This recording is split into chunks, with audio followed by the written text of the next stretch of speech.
us tonight. I've seen some new faces that I don't know, some old faces. Well, I guess probably I'm the only old face which is here. So please excuse me. But people that I've known before. Um, it's um, it's an interesting topic tonight, something which I've been working on for 52 years since I got married. Something which I'm still learning about because I think you never really understand fully because discipleship, and especially financial discipleship, is a lifelong learning effort. So let's see what we can learn tonight. I'll talk for a short period, 20 minutes first, and then we'll have a session of question and answer. And then I'll give you one or two short questions that you can discuss in a breakout group. And then I'll give another 20 minutes and then some more question and answers. So I hope you'll get your questions ready. Please don't hesitate. Well, the main challenges facing families today, I just got some statistics from the UK and from Holland here where I live. In the UK, 44% of the people are financially vulnerable. That means if any emergency should happen, they would have difficulties in coping with it. 28% are not coping financially at all. They're having difficulty making ends meet, difficulty paying back their debts. Only 1/3 of the people in the UK have more than £1,000 of savings. So only 1/3 of the people have more than £1,000 savings. And 22% of the people had to borrow money as a result of the rising living costs. So that's quite a quite challenging situation, isn't it? Here in Holland, it's no different. 44% of the people say they face payment problems. 1/3 of the people say they have trouble making ends meet. 20% have less than €1,000 savings. Not as bad as in the UK, but it's still 1 in 5 have less than €1,000 of savings. And 1 in 6 households have problematic debt, which means they have trouble in meeting the monthly payments. I don't know what it's like in your country, but I'm sure you'll be able to find some of your own statistics from your own government in finding out what the major challenges are which families are facing today in your own nations. So this is my family. We talk about family finances. I've been married for 52 years. We have 3 daughters, and this one, and this one, and they're all married with good, strong lads, and six grandchildren. And my dear wife in the middle here, Didi, is the person I've learned the most from about managing family finances. She's very good at it. So I'm very privileged to have my own live-in tutor and teacher, and she's a great example. So this is my family.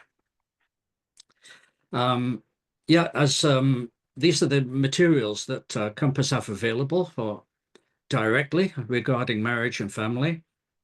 I wrote this book about a year ago, just over a year ago, Money Matters in Marriage, talking about money in the Bible.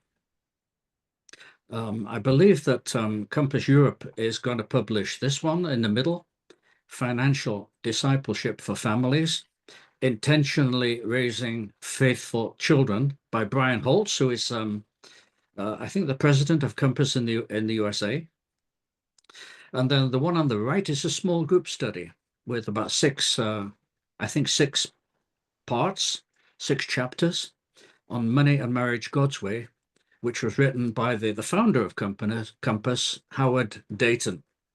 So this takes you through in a small group setting what the Bible has to say about money and marriage, with biblical questions, but also some reading material. These are the major resources which we have available for you. So how men and women see ourselves can be very, very different. And it's good to know how we see ourselves. I think the ladies have the tendency to look more at the way they look, and the men also, but in very different ways. So we need to know and understand, the differences that we have as men and women. As you know, men and women are wired very differently. We just need to be switched on or off, but our wives are a little bit more complex. So that's talking from my point of view, anyway. The difference for me comes when I'm going on a travel. I tend to pack just 5 minutes before I leave. But my wife thinks very, very differently. She has a whole load of things going on inside her head, and everything has to be right before she will do anything. So men are a little bit more simplistic, I think, about this, but women think a lot more in depth about everything that has to be done. So we really talking about family finances, men and women have to get to know one another quite deeply in order to understand how we react differently to money. I think one of the biggest challenges families face is when one partner is not a believer, or even when one partner is maybe an evangelical Christian and the other partner just is a traditional believer, or a cultural Christian, you might call it. But here, these are, I think, some major biblical principles that we need to think about to start off with. First of all, we need to respect each other and submit to each other. The biblical principle is written down here.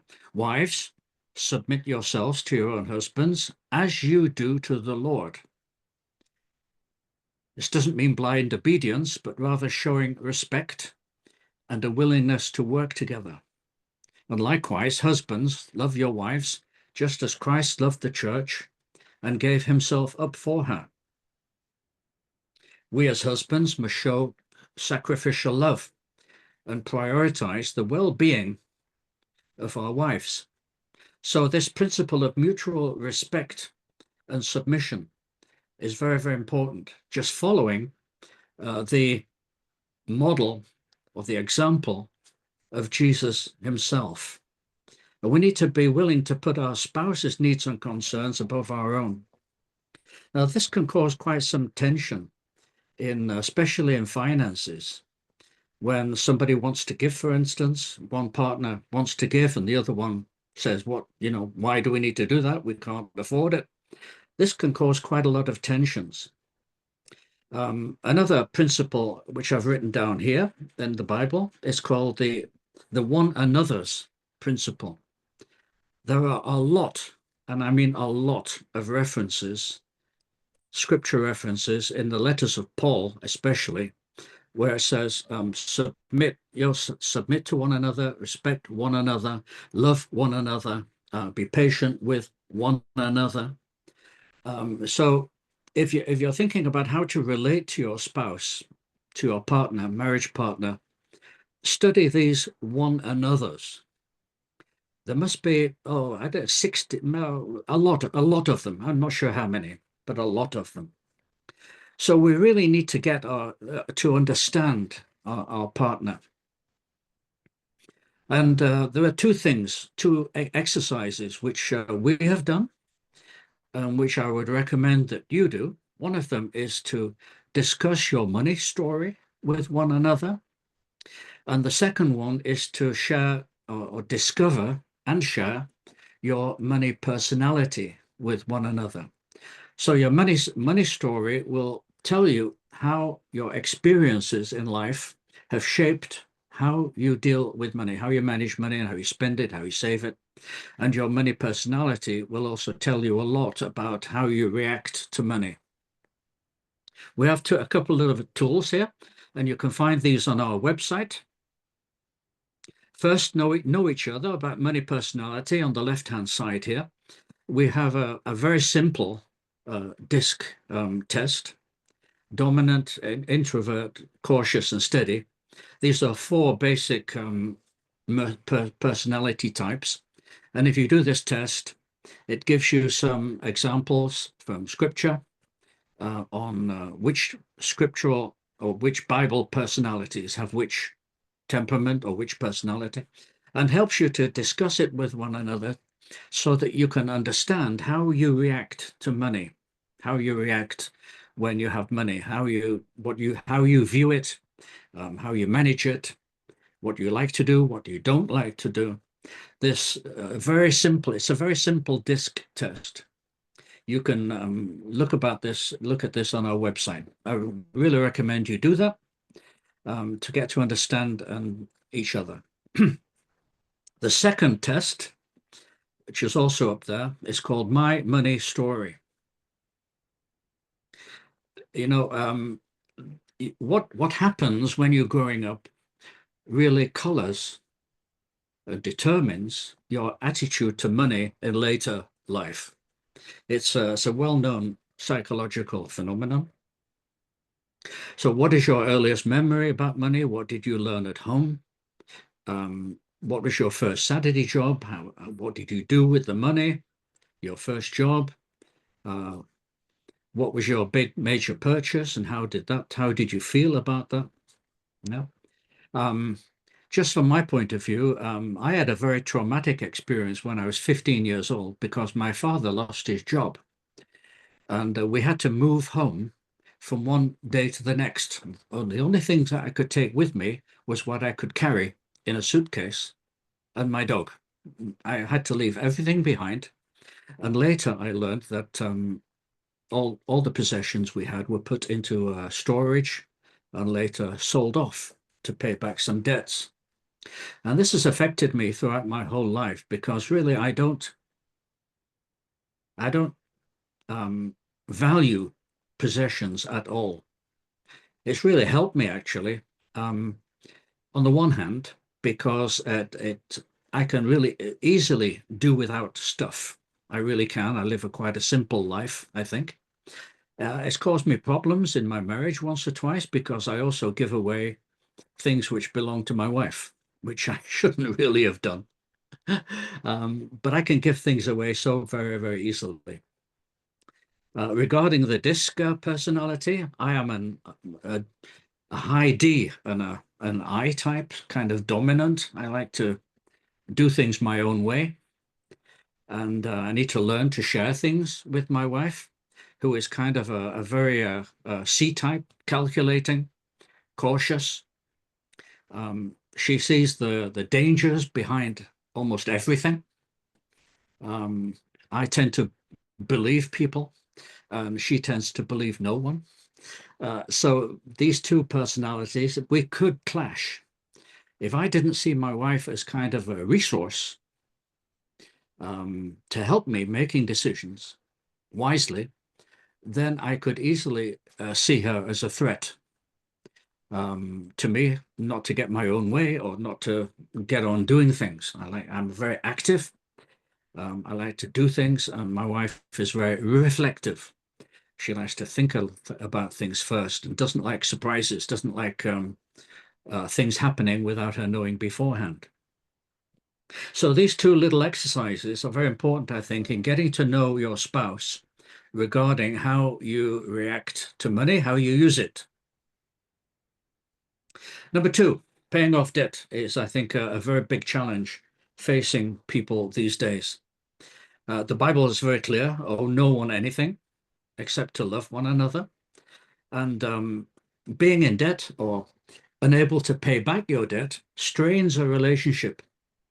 It strains your relationship, puts your relationship under stress, not only with your creditors, but also between man and wife. I think normally speaking, or many times, one part of the partner in a marriage would be fairly easy on taking on credit, and the other one hates it. I've generally speaking, which I've observed is men are generally speaking more open to taking credit, and women are more careful. But this is maybe too general. So it's very important because debt removes our freedom. As it says in Proverbs 22, verse 7, the rich rules over the poor. There's a kind of a master-slave relationship occurring because the Bible says here the borrower becomes the slave to the lender. And we're losing our freedom because we don't have the first call on our money. Our creditors do. And we want God to have the first call in our money. And so this is a huge problem. I said in Holland here, 1 out of 6 households here have problematic debt. And this causes an awful lot of problems, not just in relationship terms, but also in health terms, stress and anxiety. The Bible doesn't forbid borrowing, but I think when we do borrow, we have to make sure that the economic return must be greater than the economic cost. It must make sense. Borrowing, for instance, for an education, which will generate money in the future, or borrowing if you have to have a car for your work, which will help you to work. That's another thing. Business borrowing, maybe. Second, you have a guaranteed way of paying back, that you do not leverage it too much, but you know how to pay it back. So you have money always to pay it back, to meet your obligations. And third, which is very important, both partners must agree with one another. I once had the privilege of meeting Dr. Fritz Philips, who is the grandson of the founder of the Philips Electronics Corporation. He spoke at one of our Christian business gatherings. And he said, he who does not ask his wife for advice misses half of God's wisdom. Speaking to men, he said, he who does not ask his wife for advice misses half of God's wisdom. And I think the opposite is also true. She who does not ask her husband's advice also misses half of God's wisdom. He took this from 1 Peter 3, verse 7, that verse, 1 Peter 3, 7, where it says that we are both joint heirs of the grace of life. So God speaks to both partners in a marriage situation equally. His revelation is given equally to man and woman, 50-50. So if we're not communicating together, if we're not talking about our problems, then that's a sure way of getting into even more trouble. Number 3, how about when one spends and another saves? The Bible says here, precious treasure in oil are in a wise man's dwelling, but a foolish man devours it. So I'm the spender in our marriage. I can spend money fairly easily. My wife will not spend anything. I'm very fortunate that I have 3 daughters. Many times I've said to one of my daughters, go to town, go to the city and go shopping with your mother and do not come back if she hasn't bought anything. Just don't bother coming. Make sure she buys something. Because my wife is very, very frugal.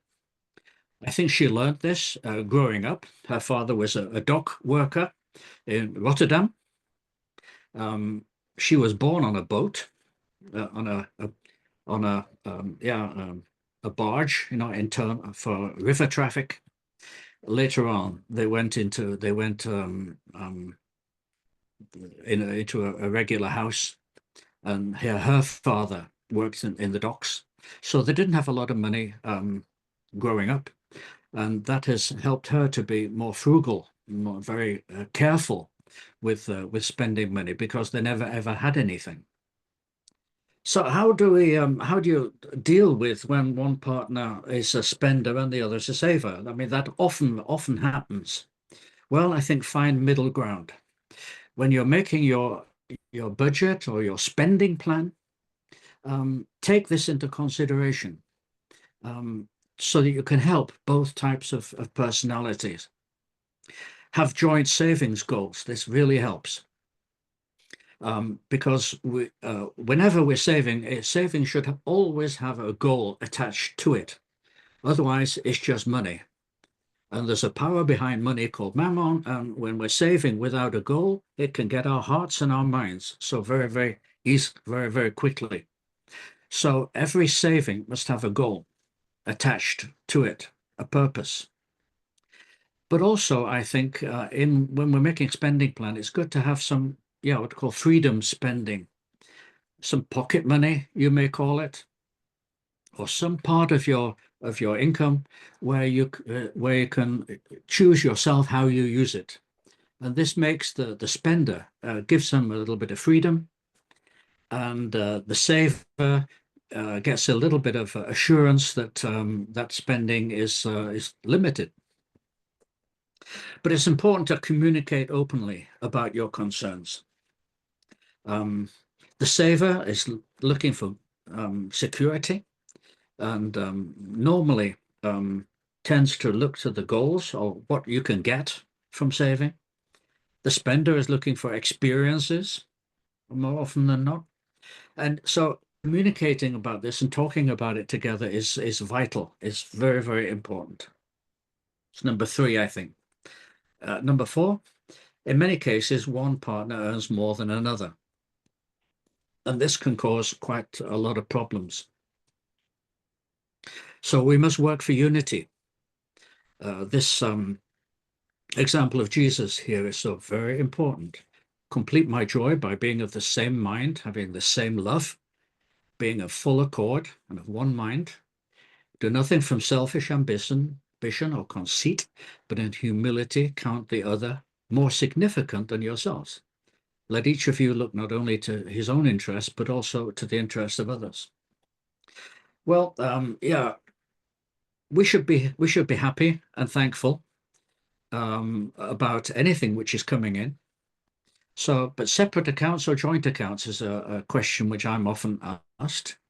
Separate accounts are okay, but I think you ought to establish joint ownership over the money, because the basis of everything as a Christian is the money belongs to God anyway.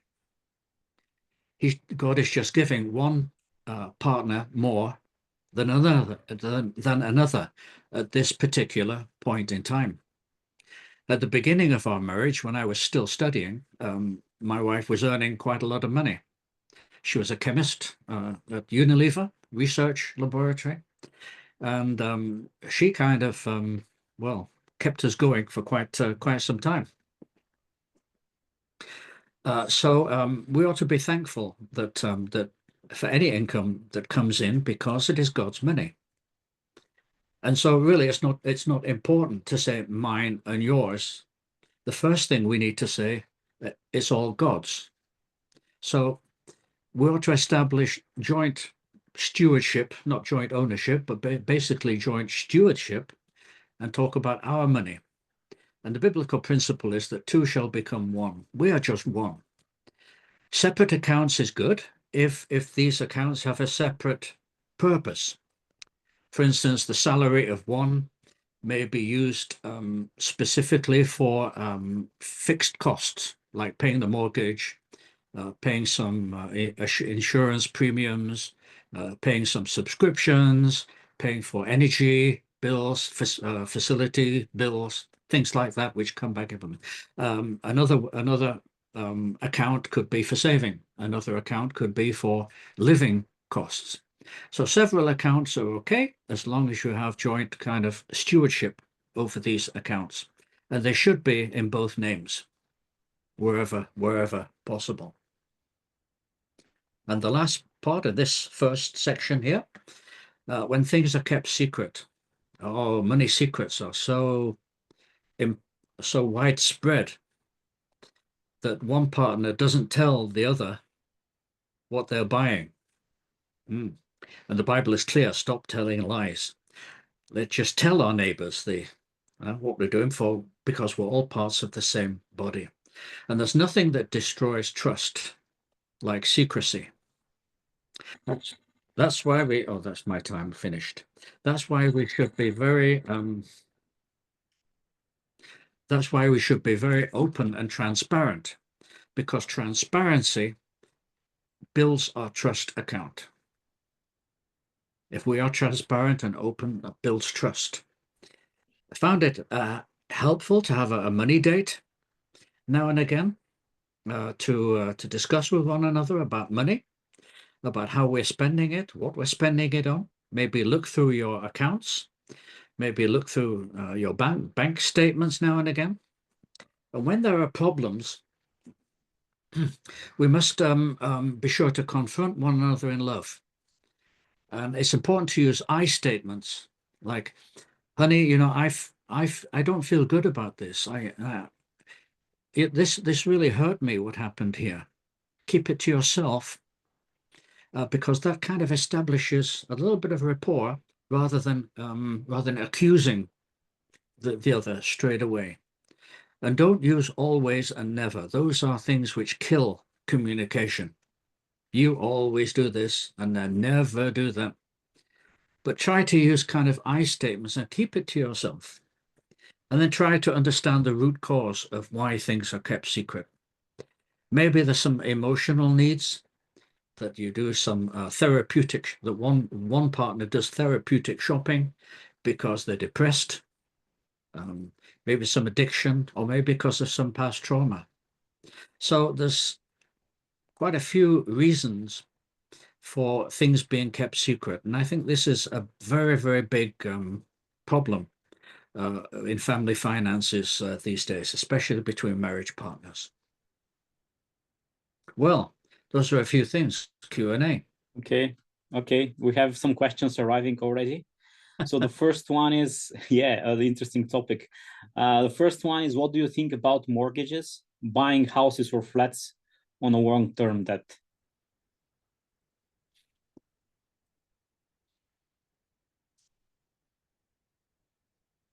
Anybody like to ask a question? Yeah, the first question is about mortgages. What do you think about mortgage? What do I think about mortgage? Mortgage, buying a house or a flat on a long-term debt. Okay, yeah. Well, buying a house is, I think, answers this first question, which I talked about, that does it make economic sense? And generally speaking, it makes economic sense because you're paying in to build an asset. Having said that, there are many, many people who have started out on a mortgage, then discovering that within a couple of years, the house prices decrease strongly, and they're left with a mortgage which is much higher than the house is worth. So nothing is certain. Nothing can be assured in this way. But generally speaking, these days, the bank will not give you a mortgage more than maybe 70% of the value of the house in order to kind of, as a buffer for these kind of problems where the value of houses decrease. And then your mortgage is too much and you're forced to live there. Actually, that happened to us as well once. And I said I would never let that happen again. When I first bought my house, I took a 115% mortgage. I mean, the banks were throwing it at you in those days. It was very easy to get credit. It's back in the early 70s. I think late 70s. In a few years' time, beginning of the 80s, the house prices took a tumble. And we were left in quite a serious problem. We did get over it because I was fortunately earning it enough so we could meet the payments. Later on in my career, this was in 2004, 2003, not too long ago. I was working as a CEO with this space services company, and I was earning a lot of money. And so I said to my wife, well, probably it's time now to buy a new house, a bigger house, and invest some of the money in a bigger house. And she said, well, do you remember what happened back then? We said that we would look for freedom and not just for building assets, because freedom was one of our major values. And I said, yeah, that's right, we did. We don't want to burden ourselves with an extra mortgage. Now, a few years later, 2008, the Lord called me out of that company to start working with, first of all, Crown and then Compass in Europe. So I work for a Christian organization. But if I had taken a larger mortgage on a bigger house, I would never have been free to stop work and start working for a Christian organization, because I would have to, my lifestyle would have been such that I had to maintain the payments on those houses. And so striving for freedom is so very, very important with a mortgage. Yes. Thank you. Thank you, Peter. The next question is, when the partner that earns more is also the biggest saver, that strains twice as much or not, what is your experience? Well, my experience was the other way around. I was, in my career, I was always earning more because we made the choice that my wife would stay at home after our first daughter was born. And so 1975, she stayed at home and quit her job. So our experience was the other way around. But I think the general principles are the same. Communicate, talk about it, and understand if you are earning the most money and you are the saver and your partner is a spender, understand that that spending is good. There's nothing wrong with spending. We need to spend in order to live, and sometimes we need to spend on things which are good and enjoyable. You know, Paul wrote to Timothy, 1 Timothy 6 and then 17 or 18. He said, think about God who gives us all things richly to enjoy. So we need to learn to enjoy life and not just save everything.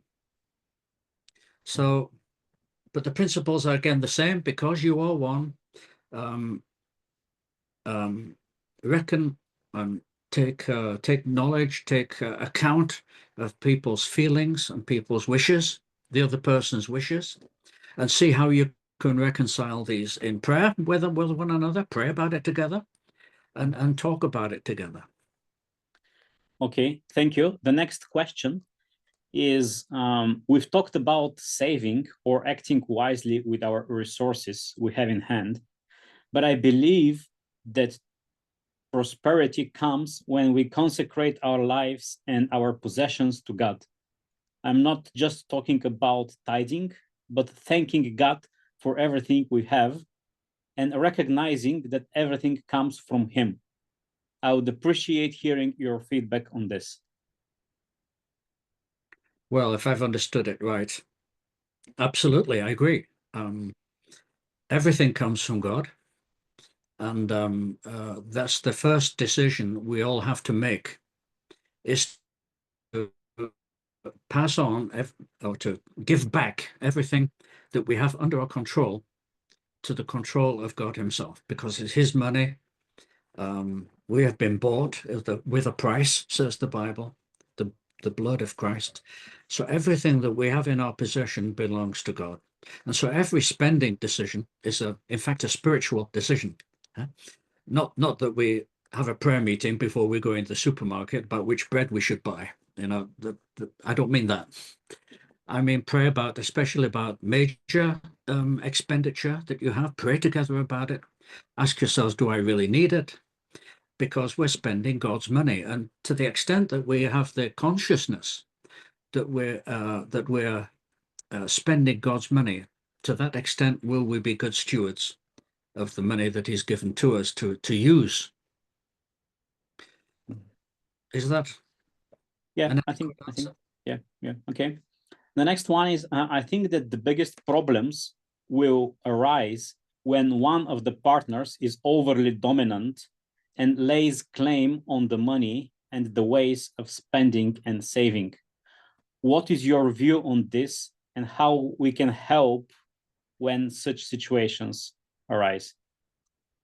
Yes, it is a big problem.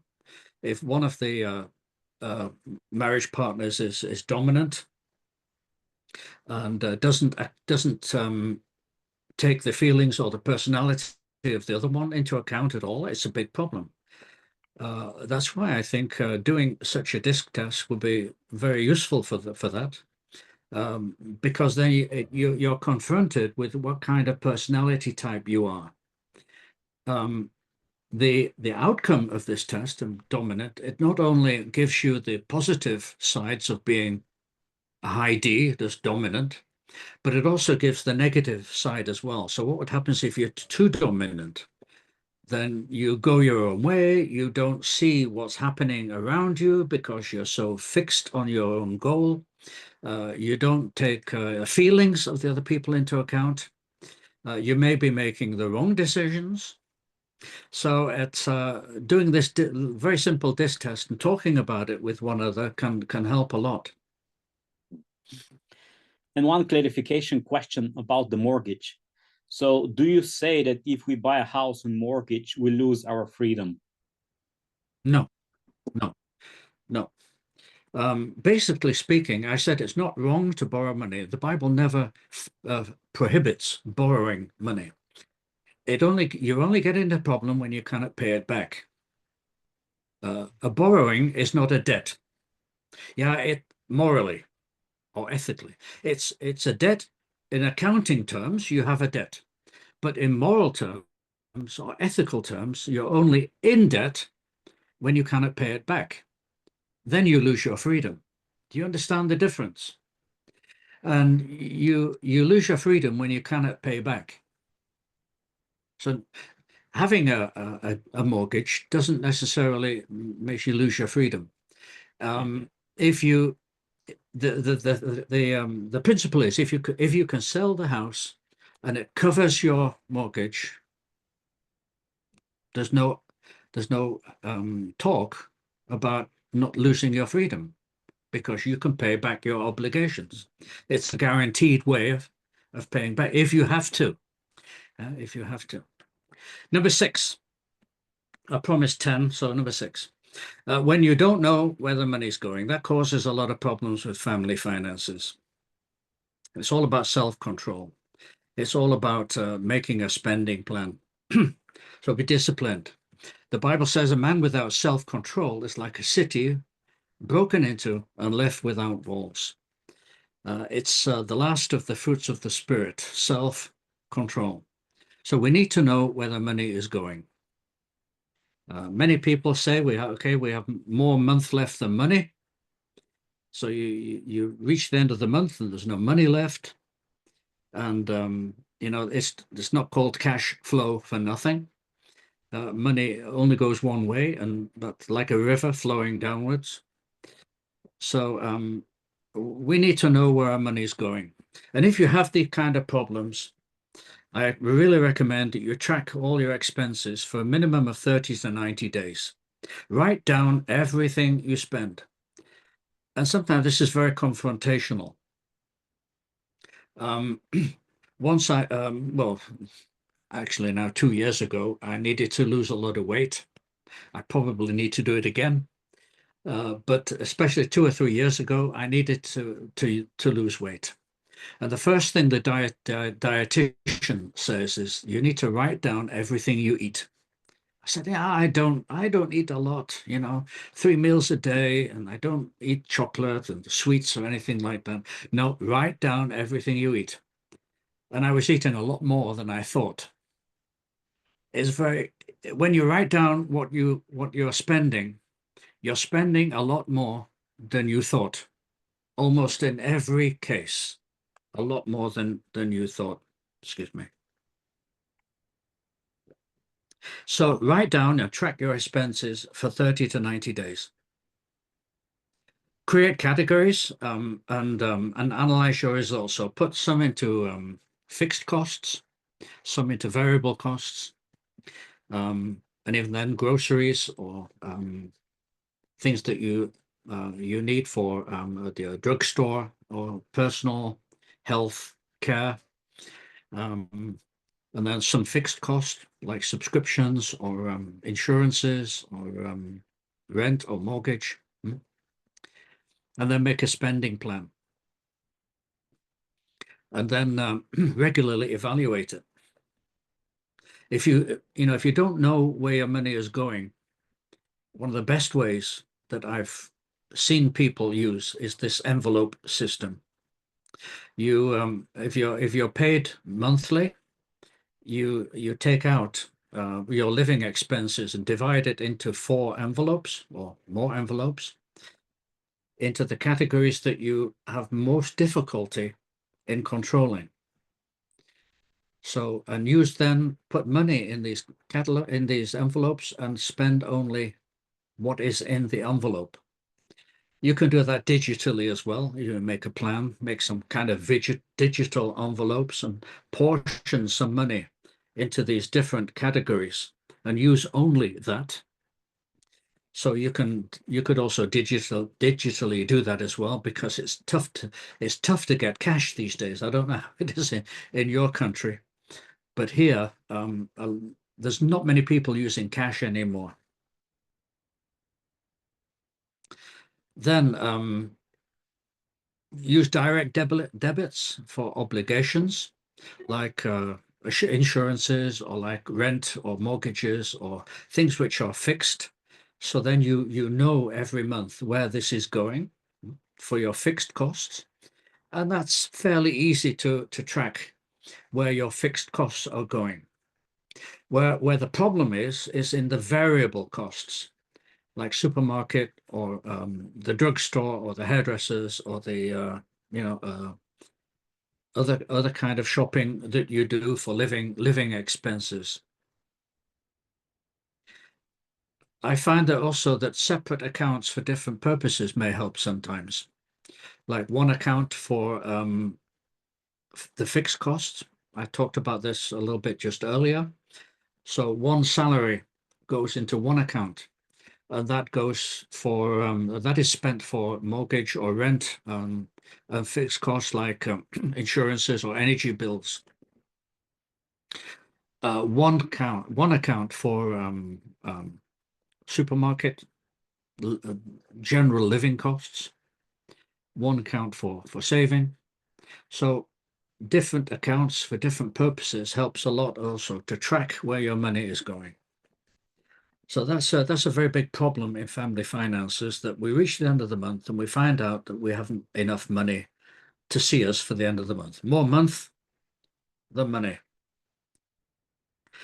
Then when you face an emergency, I said at the beginning that what is it, 30% people on average in UK and Holland have less than €1,000 savings.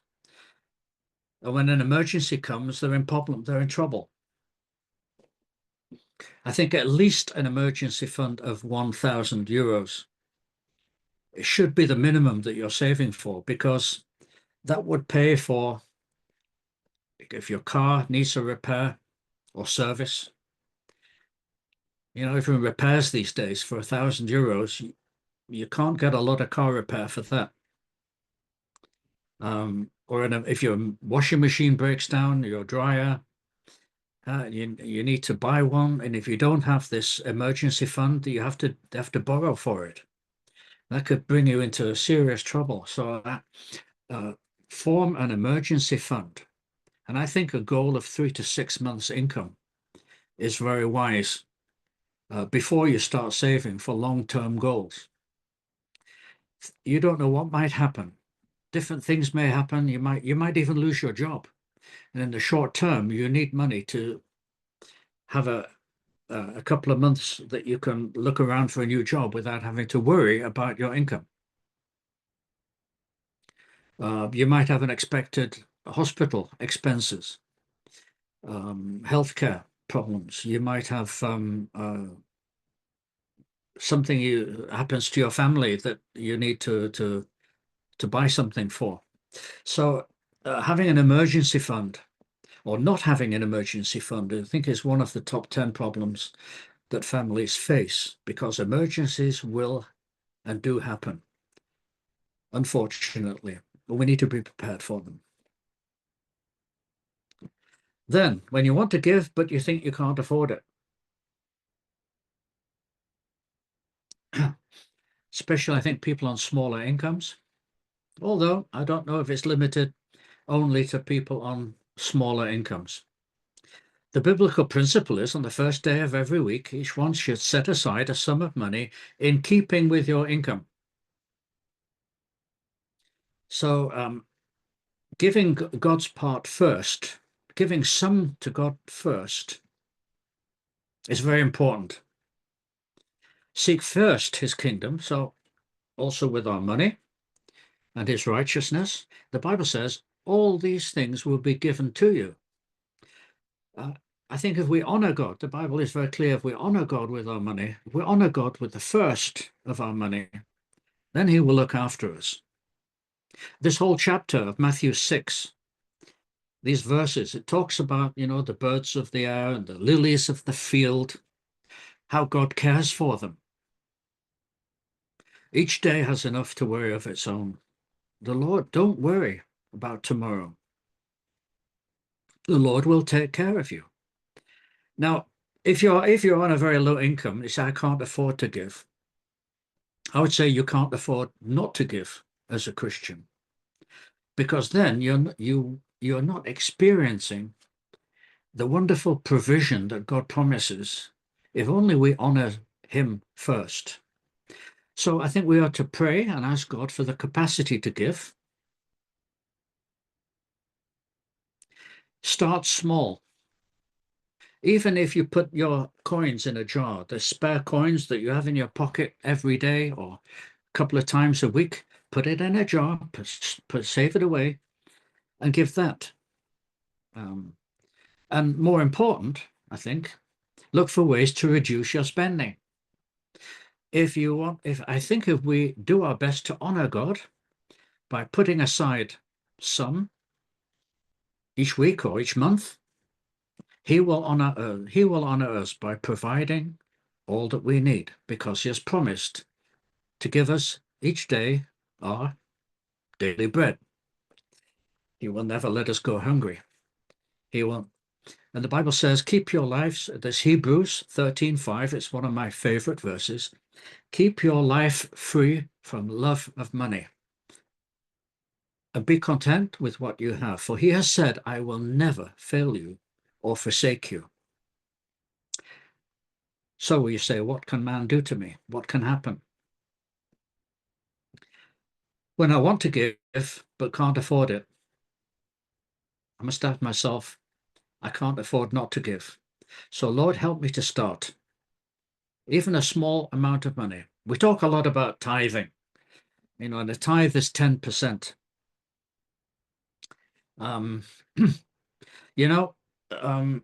All of the instances about giving in the New Testament are much more than 10%. The disciples left everything and followed Jesus.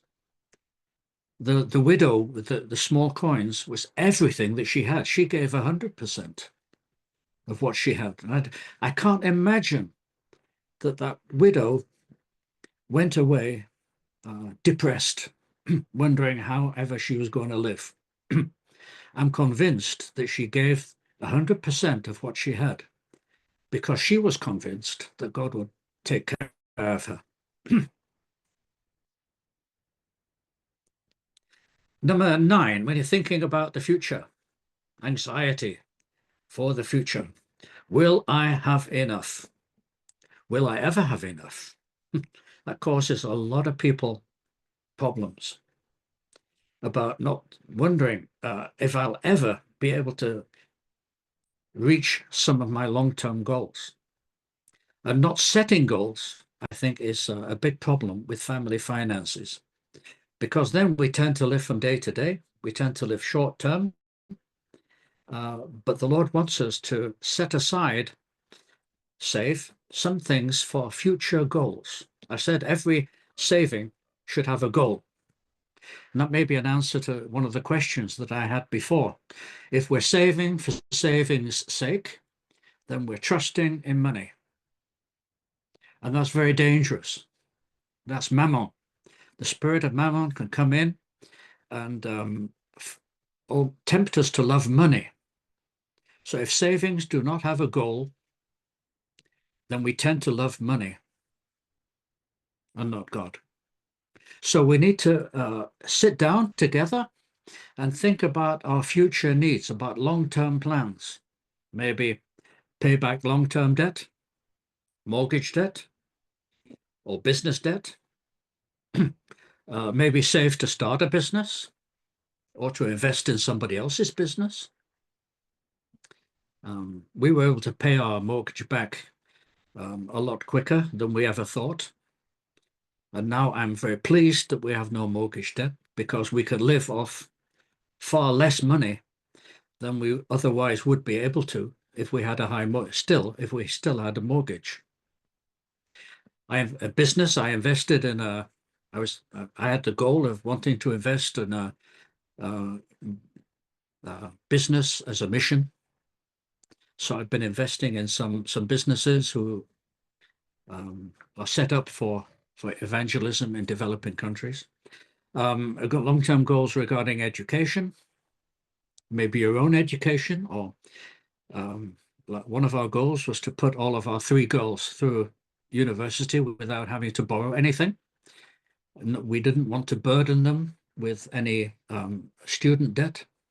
So we were able to do that because we started saving up fairly early. Financial independence may be a goal. So to have enough money in the bank so that you don't have to have paid work anymore, and you can volunteer and join a Christian organization without having to take a salary. Retirement is very, very important. You know, I've been retired for some years now. I wish I'd have started earlier. The earlier that you start saving for retirement, the easier it will be later on. And most people, especially younger people, put this on the back burner. They say, no, that will come later. That will come later. And many times later is too late. And you're not able to save enough money to make a good retirement plan. Saving for legacy, to leave a legacy for your kids, is also a type of long-term goal that we can set. So you need to sit down with your partner and think about these long-term goals. That really motivates and gives you a reason for saving if you have a vision for a long-term goals. And God says, I know these plans I have for you. He knows what goals he has for you. And the key is to pray these down. You don't think goals up, you pray them down. That's a big difference with us as Christians. And then when you're thinking about future needs, this one, okay. This set your house in order. Compass has made a small group study to get your house in order. When you're thinking about your administration, I'm thinking now about when you're a little older. Do you have a will? Very, very important. Do you have a will? That gave my wife a lot of peace in our marriage when we made a will, and also when we started organizing our administration, so that if anything happens to me, she knows where everything is. So setting your house in order is all about making a good administration. You know where all the passwords are. You know all the banking details. You have details of your advisors, your insurance advisors, where they are. All your insurance policies are in one place. So your house is administered well. So if one partner falls away for some reason, and you never know, it could happen overnight. You never know. Are you prepared for this? And so setting your house in order helps you to prepare for this. It's a good study. I think it's very cheap. It's on the website as a PDF. Maybe only costs about €4 or €5. So I'd really recommend that you do this together with your wife or husband. Set your house in order. And that's a big problem when thinking about the future. Do you have your funeral plans together? We don't like to think about it, but we are finite. We will pass away sometime, and some people earlier than others. Do you have your funeral details set up? Do you have details about how you want to die? Here in the Netherlands now, you have euthanasia, and if part of your family are not believers, it could cause an awful lot of problems. So you really need to sort all these things out. And set your house in order gives you checklists and helps you to sort out everything you need for when one partner falls away, so that everything is administered well. Okay. And the last one, when teaching children. Okay. Start early as you can. Train up a child in the way he should go, and even when he is old, he'd not depart from it. Training is very important, and mainly it's caught and not taught.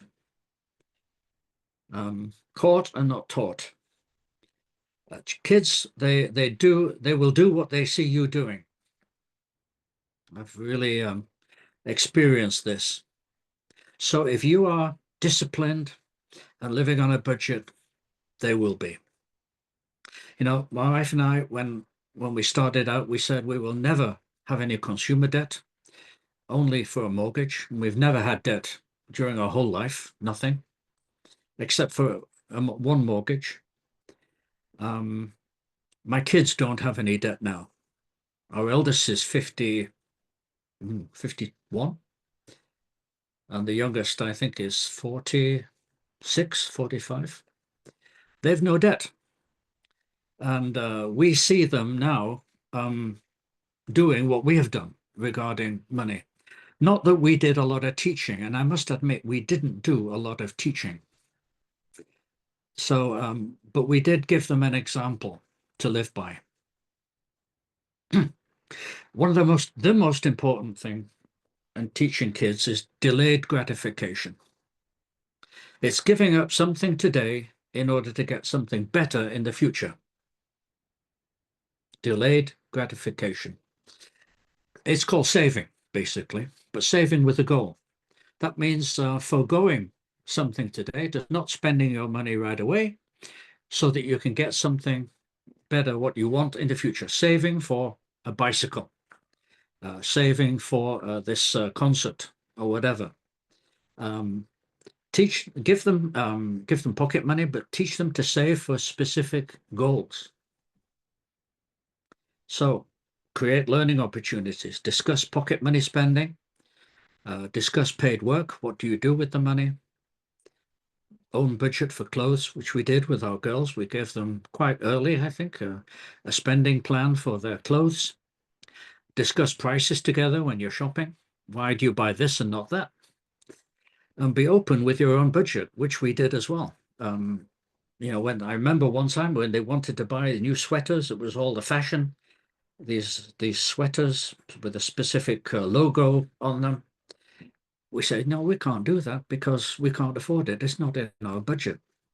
You'll have to buy something else. And this, I think, is this they took with them throughout their whole lives. So these are my top 10. Any more Q&A? Yep. We have a few more questions. Thank you, Peter. So the first question is about saving for emergency funds. Don't you think that 3 months of savings could be too short in nowadays?